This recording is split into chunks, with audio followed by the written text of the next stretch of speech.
with Laplace transforms, you should easily be able to do the integrals to get the Laplace transforms of t, t squared, e to the alpha t, sine omega t, cosine omega t, and your Heaviside function h of t. Okay? Now I do mention induction for t to the n. Okay? You want to think about that a little bit, and I recommend that I'm not going to ask you to do an inductive proof of anything, but you should really, you know, I'm finding that people haven't been exposed to inductive proof very much. It's really kind of important, and it's really not that hard if you keep thinking about it. So I'm kind of recommending in the future, in the near future, you read up on induction and learn to do some simple high school level inductive proofs. And once you know how to do those, you very easily, if you can do the integral for t and for t squared, you see what happens for t to the n. You just do repeated integrations by parts. And you can get your inductive step out of that very easily. Okay, but you don't have to do that for this course. If you do t and t squared, you should see where it's going, and you should see what's going to happen with higher powers of t. E to the alpha t is almost trivial. Sine of omega t, cosine of omega t, both involve integration by parts. Okay, so does t and t squared. E to the alpha t does not involve integration by parts, nor does the Heaviside function. So typically I would maybe ask you to do Laplace transforms for 2 or 3 functions, and some mix of ones that involve integration by parts and others that don't.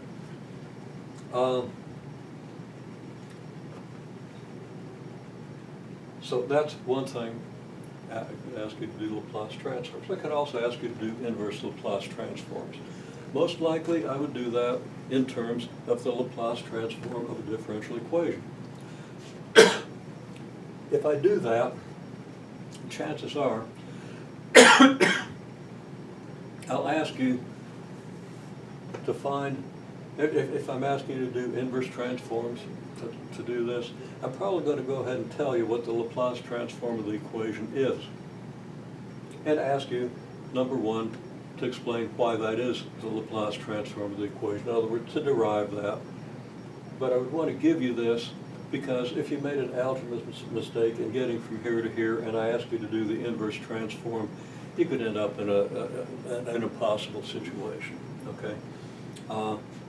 So if I'm asking you to do inverse transforms to solve a differential equation, I'm probably going to tell you what the Laplace transform of your function is, your y function of your differential equation.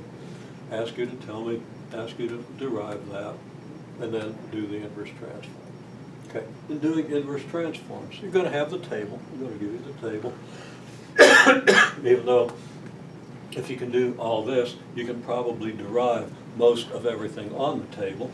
But I am going to give you the table.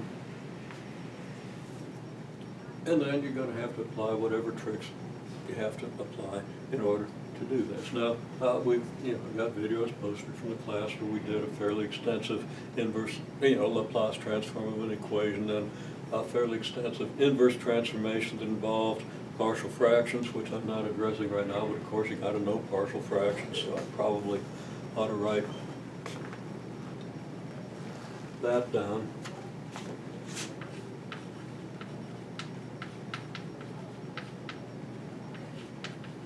And actually I kind of intended to do this.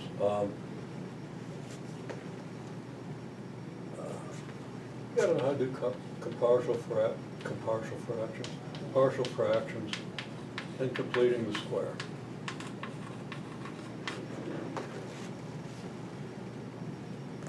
Those are two things that are real important. Okay, so to kind of illustrate completing the square, I'm not going to talk about partial fractions. You should know how to do that. Okay, let's just look at the inverse transform 1 over s squared plus omega squared. Now,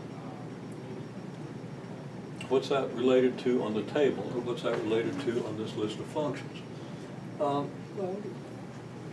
you can look at the table and see that if you got s squared plus omega squared in the denominator, then the table's going to give you a case where you have an omega in the numerator and a case where you have an s in the numerator. Now, if you know how to do these integrals, you see how the sine and the cosine give you both of those cases, and you see why. And it just comes down to what happens to the uv term when you do a partial fractions integral. Not the same as what you see here, but similar to what we do here. And I'll talk about that in a little bit. Okay.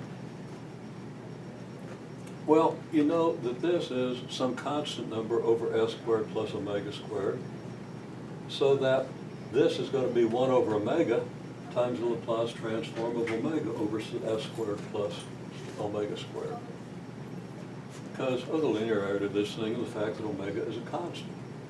Now, if this was an s here, you wouldn't be able to factor it out because that's the variable of the Laplace transform. It's not all that linear. Okay. So this is pretty straightforward. So if you wanted to look, well, the inverse Laplace transform then of, say, 1 over s squared plus pi squared, which occurred on that problem that we did a week ago. The problem is posted, most of the process is done in a fair amount of detail. That's going to be 1 over pi times the Laplace transform of pi over s squared plus pi squared. And of course, the inverse Laplace transform of pi over s squared plus pi squared is sine of pi t, which is very easy to understand if you just look at the table or if you know these integrals. So that if you have a 1 over s squared plus pi squared, you're going to get a 1 over pi times the sine of pi t as your inverse transform. That's going to be part of the solution of your differential equation. And then, in general, if you have the inverse Laplace transform of any constant over s squared plus omega squared, okay, well, the constant be aardvark. Well, that's a constant. You come out of here, and you're going to bring the 1 over omega out of here and insert it here. And you're going to get aardvark over omega times the inverse transform of omega over s squared plus omega squared, which is aardvark over omega times the sine of omega t. Now that just emphasizes if you got a constant over this, you can easily do the inverse transform. So you're going to have to do that sort of thing. And I just mentioned, if you have the inverse transform of the reciprocal of a quadratic here, okay, you're going to have to complete the square down here to see what you've got. Now, this gamma thing that I've got could be positive or negative, and that's going to make a difference in how you interpret the inverse transform and what function you have the inverse your inverse transform. Okay, and the alpha is just going to shift the variable in a way that you can see from the table. Okay, you have a formula for the inverse Laplace transform of f of s minus alpha, involving e to the alpha t times the inverse transform of s. Okay, and there's some things about the domain, and you won't understand that from my just saying it. You just have to work them out, but it's fairly straightforward. Okay. Well, now the other things, you have to know how to apply the rules for Laplace transforms of derivatives. Otherwise, you're not going to be able to transform differential equations. So when I put the purple line here and say this is kind of extra, what's extra here? It's not extra, it's stuff you should know. But if you do everything up here using the tables or doing the integrals when asked to do them for at least these functions,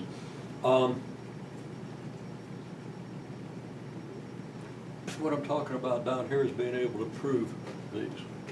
Okay? So there's one proof that I kind of garbled by trying to do the integration by parts in the wrong way. And that was really pretty stupid, but, you know, once in a while, I kind of lose it. So let's make sure we've got that. I think on the videos, I think I've done that correctly, so I think there's no lingering evidence that I screwed it up in class, but I did. And I said, well, I just have to follow up on this later. I got off on the wrong track.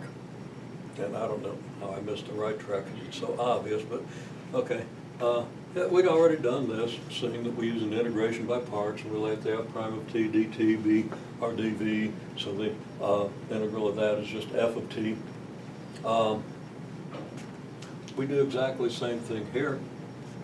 We have this integral for the Laplace transform of f double prime of t. We let dv equal this, and the antiderivative of that, the simplest antiderivative, is just f prime, isn't it? Because f double prime is a derivative of f prime is an antiderivative of f double prime. So our dv is this, our v is this, our u is e to the negative st, so our du is negative e to the negative se to the negative st. So the integral becomes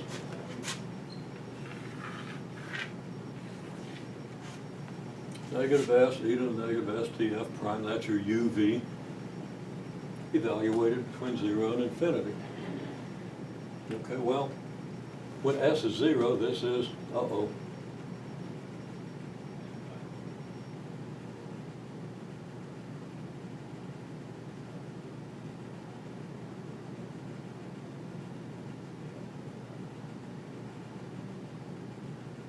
yeah, okay, yeah.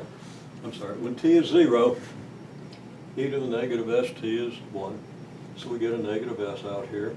And f prime is evaluated at 0, so we get negative s f prime at 0. Don't even ask me what I was thinking when I hesitated there.